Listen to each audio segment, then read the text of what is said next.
Telangana MLC Kalvakuntla Kavitha Krishna నీటి విషయంలో మాజీ ముఖ్యమంత్రి కేసీఆర్పై తీవ్ర వ్యాఖ్యలు చేశారు.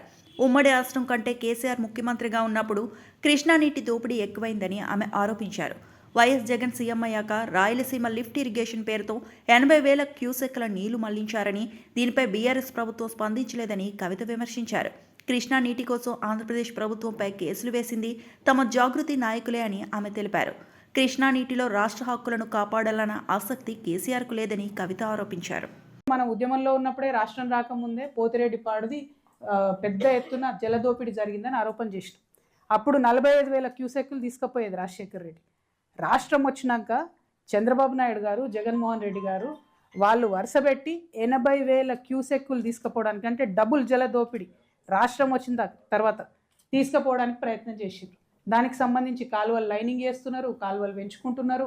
At the same time Rayalaseema lift irrigation scheme అని చెప్పి కట్టుకుంటే 3 TMC రోజు తోడుకోవడానికి కేవలం మా తెలంగాణ జాగృతికి సంబంధించినటువంటి ఈ జిల్లాకు సంబంధించిన రైతులు కేసేసిరు తప్పితే బీఆర్ఎస్ పార్టీ కేసేయలేదు, తెలంగాణ గవర్నమెంట్ కేసేయలేదు అన్నాడు.